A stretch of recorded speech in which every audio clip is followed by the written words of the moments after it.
Bom, pessoal, então veja bem. Essas aqui são as atividades referentes ao segundo bimestre, né, a parte 2, dilatação térmica. Dilatação térmica, assim como para os gases, um dos efeitos da variação da temperatura é a variação de dimensões em corpos sólidos e líquidos. Essa variação é chamada de dilatação térmica. Quando nós aquecemos uma substância ou aquecemos um material, as partículas se agitam de forma a tentar se espaçarem uma das outras ou ficarem mais distantes uma das outras. Esse efeito gera um aumento na dilatação, um aumento, na verdade, na dimensão dessa peça, que a gente chama de dilatação. E é térmica porque esse aumento ele é ocasionado justamente pelo aumento da temperatura. As dilatações que nós vamos estudar aqui é a dilatação linear, quando acontece em apenas uma dimensão, dilatação superficial, quando acontece em duas dimensões, em dois sentidos, né? No comprimento e na largura, por exemplo, e dilatação volumétrica, que acontece em três dimensões, ou seja, na largura, no comprimento e em outra dimensão, por exemplo, altura, né? E aí isso nos lembra de volume, a gente lembra também de líquidos, que a gente pode estar observando essa dilatação também, que a gente vai estar vendo mais à frente. Bom, então a dilatação linear aplica-se apenas para os corpos em estados sólidos e consiste na variação considerável de apenas uma dimensão, como por exemplo em barras, né, metálicas, por exemplo, cabos, fios, trilho, né, de estrada de ferro, e aí vai. Ao considerarmos uma barra homogênea, ou seja, um material só, feita, por exemplo, somente de ferro, ou somente de zinco, ou somente um fio só de cobre, nesse caso, é uma barra homogênea, feita de apenas um material. Por exemplo, de comprimento L0, não é LO, L0. A uma temperatura inicial. Essa letra chama letra grega chamada de θ, é a θ0, inicial. Quando esta temperatura é aumentada até uma temperatura maior, né, uma temperatura final, um θ maior do que a θ inicial, observa-se que essa barra passa a ter um comprimento também L maior do que o comprimento inicial. Veja aqui o desenho. Ó. Então, tinha-se um comprimento inicial, que é esse L0, essa primeira barrinha, com a temperatura inicial, θ0. Ao sofrer um aumento de temperatura, ela aumentou seu comprimento. Essa variação de comprimento é dada por essa sigla aqui, ó, ΔL, que significa variação de comprimento. Ou seja, o tanto que ela aumentou, a gente chama de ΔL.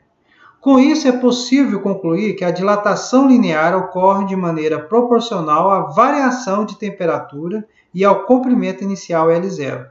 E também leva em consideração as propriedades do material com que o objeto é feito. É a constante de proporcionalidade da expressão chamada de coeficiente de dilatação linear, é o alfa. Cada material que nós temos tem um alfa específico, ou seja, o ferro tem um alfa para ele, o concreto tem um alfa para ele, o cobre tem para ele, o zinco tem para ele e aí vai. A expressão usada para calcular essa variação do comprimento, ou seja, o tanto que ela aumentou, é essa aqui, ó. ΔL é igual a L0 vezes alfa vezes a variação de temperatura, que é o Δθ. Então, o quanto aumentou vai depender do comprimento inicial, do tipo de material e da variação de temperatura. Isso é dilatação linear. A dilatação superficial é da mesma forma, né? Esta forma de dilatação consiste em um caso onde há dilatação linear em duas dimensões. Considere, por exemplo, uma peça quadrada de lados L0, que é aquecida a uma temperatura Δθ. Considera-se que o coeficiente de dilatação superficial, que é o beta, é igual a 2 vezes o alfa. Então, se no exercício te der o valor de alfa e está pedindo para calcular uma dilatação superficial, basta você fazer 2 vezes o alfa, que é igual ao beta. Então é como se fosse uma chapa, por exemplo, metálica, uma arruela dessas que a gente usa em parafusos, né? Uma tampa de bueiro. Tudo isso a dilatação é superficial, porque ela dilata em 2 dimensões. E como que calcula? Analogamente, ou seja, muito parecido com a dilatação linear. Acompanhe aqui o cursor do mouse. Ó. A variação da área, né, a variação da superfície, esse A de área, é igual à área inicial vezes o coeficiente de dilatação superficial, que é beta, vezes a variação de temperatura. E aí você tem esse aumento da área. Bacana? A dilatação volumétrica é assim como a dilatação superficial.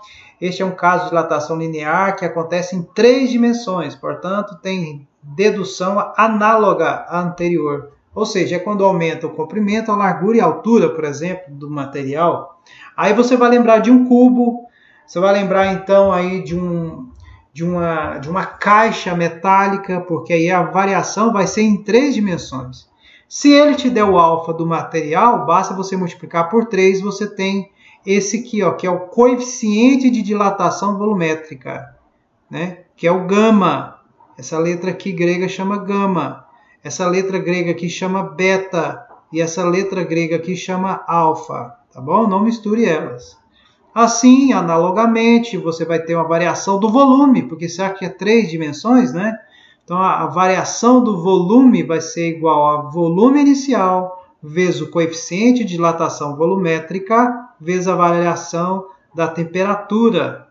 Assim como para a dilatação superficial, esta equação pode ser utilizada para qualquer sólido, determinando seu volume conforme sua geometria, sendo que o beta é igual a 2 vezes alfa e que o gama é igual a 3 vezes alfa. Podemos estabelecer as seguintes relações. Alfa sobre 1 é igual a beta sobre 2, que é igual a gama sobre 3. Ok? Vamos agora, então, para os exemplos. É muito simples calcular essas dilatações. Uma barra de 10 metros de alumínio a uma temperatura inicial de 20 graus Celsius fica exposta ao sol, sendo sua temperatura elevada para 40 graus Celsius. Sabendo que o coeficiente de dilatação do alumínio, o alfa-alumínio, ou alfa-Al de alumínio, é igual a 22 vezes 10 elevado a menos 6 graus Celsius elevado a menos 1, que é a unidade do alfa, tá? Calcule a dilatação sofrida pela barra.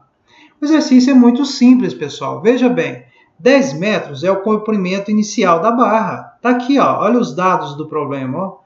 O L0 é 10 metros. O material é alumínio.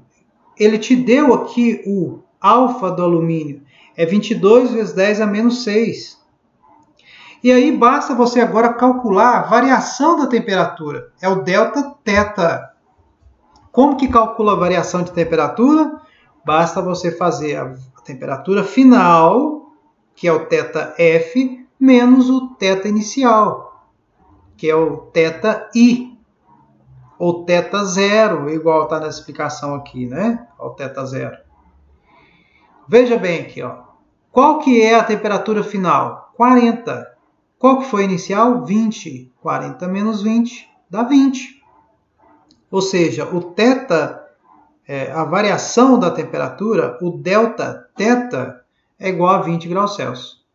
Bom, como só aumentou em apenas uma dimensão, aqui nós vamos usar a formulazinha da dilatação linear, que é a variação do comprimento é igual a L0 vezes alfa vezes o delta θ. Colocando aqui, ó, veja bem, ó, ficou. Então, no lugar do L0, ficou o valor 10. O que é 10? É o comprimento em metros. Esse 22 vezes 10 elevado a menos 6 é o alfa, foi dado no exercício, vezes 20, que é o que? A variação de temperatura. Se multiplicarmos tudo aqui, ó, vai ficar 10 vezes 22 vezes 20. 10 vezes 22 vezes 20 vai te dar aí, vamos ver aqui, ó, vamos fazer certinho para não ter erro, ó. 10 vezes 22 vezes 20. 4.400.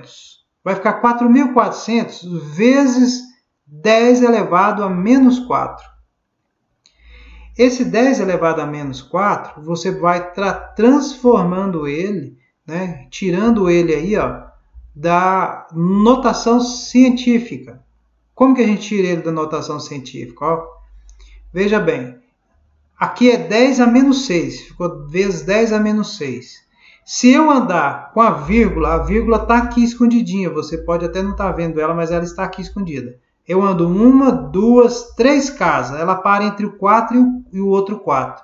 Então vai ficar 4 vezes 4,4 vezes 10 a menos 3, porque era menos 6. Se eu andei 3 casas aqui para a esquerda, significa que eu vou somar mais 3 com menos 6. Quando você soma, veja bem, quando você soma mais 3 com menos 6, dá menos 3. Então, por isso que o resultado é 4,4 vezes 10 a menos 3 metros. Isso é notação científica. Se vocês tiverem dificuldade, é só vocês me falarem que a gente faz uma aulinha especial só para notação científica. Tá bom? Agora, com essa explicação, eu quero que vocês tentem fazer o exercício 2, né? Porque eu acredito que agora vai simplificar um pouco mais para vocês fazerem. E para o vídeo não ficar tão comprido, eu vou deixar vocês tentarem agora, ok?